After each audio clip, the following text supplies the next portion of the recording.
Bolehkah wanita haid membaca Al-Quran? Assalamualaikum warahmatullahi wabarakatuh, sahabat muslimah. Apa kabar hari ini? Semoga kehadiran saya tidak mengganggu kesibukan sahabat semua. Kali ini kita bahas yuk tentang boleh atau tidaknya wanita haid membaca Al-Quran. Ibnu Mas'ud berkata bahwa Rasulullah SAW bersabda, siapa yang membaca satu huruf dari kitab Allah Al-Quran, ia akan mendapatkan satu kebaikan yang nilainya sama dengan 10 kali ganjaran pahala.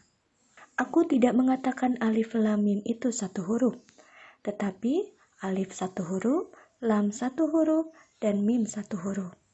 Hadis riwayat At-Tirmizi. Siapa sih yang enggak tertarik mendapatkan pahala banyak dengan membaca Al-Quran? Setiap huruf yang dibaca berpahala loh. Siapapun Anda, pasti Anda memiliki kesempatan untuk mendulang pahala dari membaca Al-Quran. Ingat ya, sahabat muslimah, ketika membaca Al-Quran, ada adab-adabnya yang harus kita laksanakan. 1. Membaca ta'awud. 2. Membacanya dengan tartil, yaitu sesuai dengan kaidah ilmu tajwid. 3. Hendaklah membacanya dengan keadaan suci. 4. Membersihkan mulut dengan siwak atau sikat gigi sebelum membacanya. 5. Membacanya di tempat yang bersih atau suci. 6. Merenungi kandungannya. 7.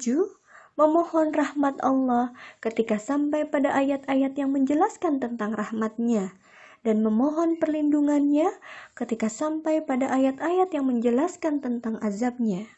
Salah satu adab membaca Al-Quran adalah membacanya dalam keadaan suci.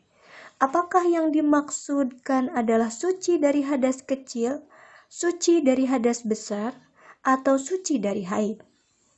Jika memerhatikan kebiasaan muslimah di sekitar kita, ada loh wanita haid yang membaca Al-Quran. Namun, ada pula yang tidak. Yang satu mengatakan bahwa wanita haid boleh membaca Al-Quran, yang lainnya mengatakan tidak boleh.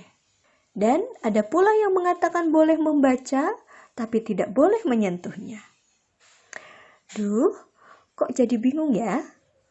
Sahabat muslimah, dalam hal ini ada dua aktivitas yang berbeda, yaitu membaca dan menyentuh Al-Quran.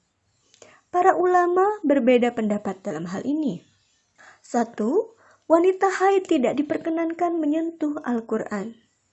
Inilah pendapat mayoritas ulama. Hal ini didasarkan pada firman Allah Subhanahu wa Ta'ala yang artinya Al-Quran itu tidak disentuh kecuali orang-orang yang suci. Quran Surat Al-Waqi'ah ayat 78. Dari ayat ini dapat dipahami bahwa Al-Quran tidak boleh disentuh atau dipegang kecuali oleh orang yang suci dari hadas. Hal tersebut selaras dengan penjelasan Ibnu Katsir. Sebagian lagi berkata bahwa Al-Quran tidak boleh disentuh kecuali oleh orang yang suci dari janabah dan hadas. 2. Wanita haid tidak boleh membaca Al-Quran. Ali bin Abi Thalib menyatakan bahwa Rasulullah SAW mengajarkan mereka Al-Quran dan tidak ada yang menghalangi beliau dari Al-Quran kecuali janabah. Hadis riwayat Abu Dawud, At-Tirmizi, An-Nasai, dan Ibnu Majah.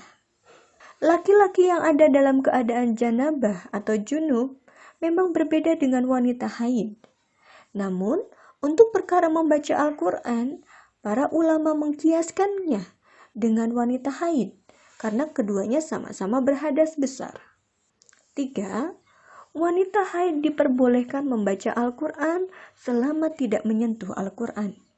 Pendapat ini merupakan pendapat Imam Malik, Ibnu Taimiyah, dan Asy-Syaukani.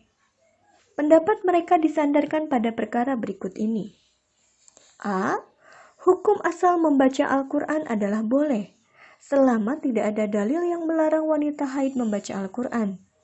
Wanita pada zaman Rasulullah pun haid dan tidak ada dalil pelarangan bagi mereka untuk membaca Al-Quran. B. Mengkiaskan wanita haid dengan orang junub itu tidak sesuai, karena orang junub bisa menghilangkan janabahnya segera.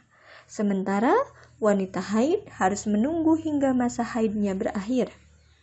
C. Melarang wanita haid membaca Al-Quran dapat menjadikan mereka kehilangan banyak pahala. Bahkan hafalan mereka bisa saja hilang. 4. Wanita haid boleh membaca Al-Quran. Dalil yang menunjukkan kebolehannya adalah hadis dari Aisyah. Ia berkata, kami keluar bersama Nabi Shallallahu Alaihi Wasallam. Kami tidak menyebut kecuali haji. Maka ketika kami sampai di Syarif, aku haid. Lalu Nabi Shallallahu Alaihi Wasallam masuk menemuiku dan aku sedang menangis. Lalu beliau bertanya, apa yang menyebabkanmu menangis? Jawabku, aku ingin, demi Allah, kalau sekiranya aku tidak berhaji tahun ini. Jawabku, ya. Beliau bersabda, sesungguhnya haid ini adalah sesuatu yang telah Allah tentukan untuk anak perempuan Adam. Oleh karena itu, kerjakanlah apa yang dikerjakan oleh orang-orang yang sedang berhaji, selain engkau tidak boleh tawaf di Ka'bah, sampai engkau suci dari haid. Hadis riwayat Al-Bukhari dan Muslim.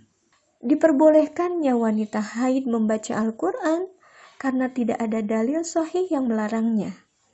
Rasulullah SAW bersabda, kemudian berhajilah dan lakukan apa-apa yang dilakukan oleh orang-orang yang berhaji kecuali tawaf dan sholat. Hadis riwayat Al-Bukhari dan Muslim dari Jabir bin Abdullah. Syekh Al-Albani menjelaskan, jika Rasulullah SAW melarang Aisyah dari sholat ketika haid dan tidak berbicara tentang hukum membaca Al-Quran ketika haid, ini menunjukkan bahwa membaca Al-Quran ketika haid diperbolehkan. Karena mengakhirkan keterangan ketika diperlukan tidak diperbolehkan. Sebagaimana hal ini ditetapkan dalam ilmu usul fikih dan ini jelas tidak samar lagi. Catatan, pendapat yang memperbolehkan membaca Al-Quran juga disertai dengan dibolehkan untuk menyentuhnya. Apalagi hal ini ditunjukkan untuk kegiatan belajar dan mengajar, maka tidak ada larangan di dalamnya. Nah, sahabat muslimah, sudah jelas sekarang paparan perbedaan pendapat ini? Pendapat siapapun yang kita jadikan pegangan, semoga kita senantiasa Allah bimbing dalam kebenaran. Semoga kita para wanita tetap bersemangat membaca Al-Quran dan ibadah lainnya ketika dalam keadaan suci. Tetap semangat ya, sahabat muslimah.